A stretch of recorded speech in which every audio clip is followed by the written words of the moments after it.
Don't forget to subscribe to both Recollection Road channels so you never miss a new video. Also, make sure to share and like the video to help it reach more people. Now, let's take a look at the ugly side of the 1950s. First of all, the Korean War began in 1950 when North Korea invaded South Korea, and U.S. troops were sent to help.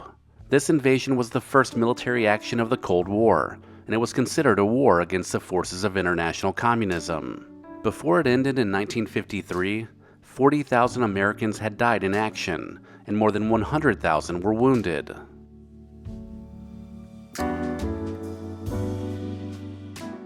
Anti-communist paranoia was commonly known as the Red Scare. This was led by Senator Joe McCarthy, who began witch hunts to root out communism in our society. Many people in the United States worried that communists, or subversives, could destroy American society from inside, as well as from the outside. So during the early 50s, Congress held hearings designed to put an end to un-American activities in government, universities, public schools, and even Hollywood.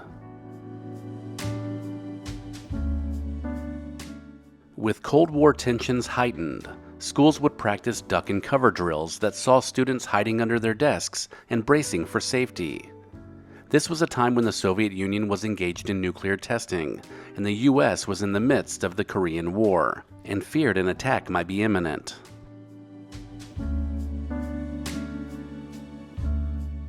Fallout shelters were the next precaution added to backyards everywhere. The underground space was specially designed to protect from radioactive debris or fallout resulting from a nuclear explosion. Survival literature was also written and distributed to better prepare people in case of an attack.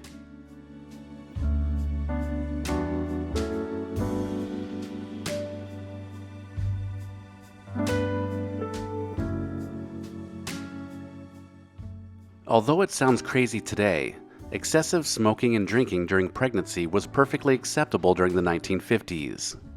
In fact, it wasn't uncommon for doctors to offer their patients a cigarette during their visits. The dangers of this, which were unknown at the time, were low birth weight, developmental damage, and respiratory issues.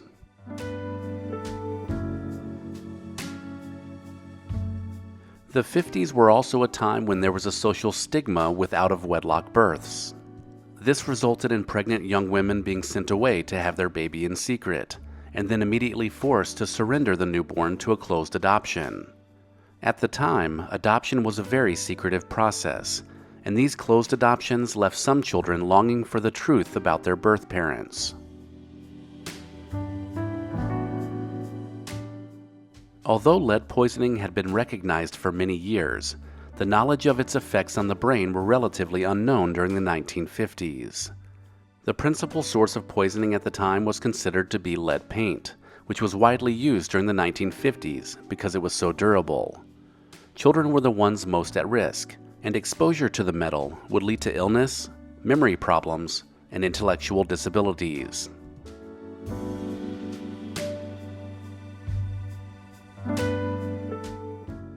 A common medical procedure to cure mental health issues of the day was a lobotomy.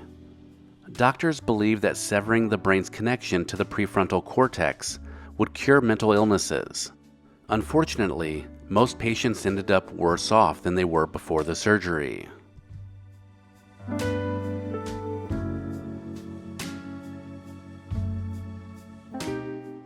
At the time, there were virtually no opportunities for Americans with physical or mental disabilities to lead productive and happy lives in their community.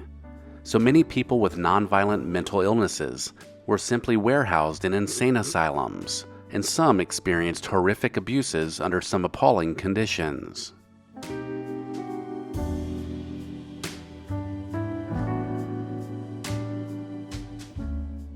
Polio was once one of the most feared diseases in the U.S.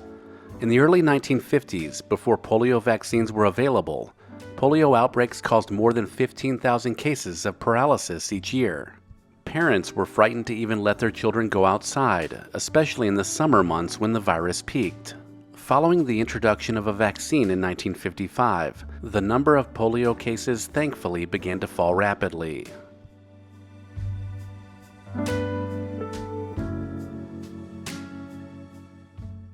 During the 1950s, the struggle against racism and segregation was felt across the country. The segregation of black children in school was at the forefront, and in 1954 the landmark case of Brown versus Board of Education was ruled on by the Supreme Court.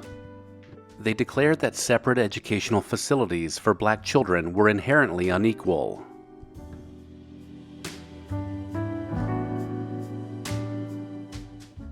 The following year, in 1955, a Montgomery, Alabama activist named Rosa Parks was arrested for refusing to give up her seat on a city bus. Her arrest sparked a 13-month boycott of the city's buses by its black citizens. The boycott only ended when the bus companies stopped discriminating against black passengers. This set off the civil rights movement, but the fight to outlaw discrimination through desegregation was a slow process, especially for those fighting for it.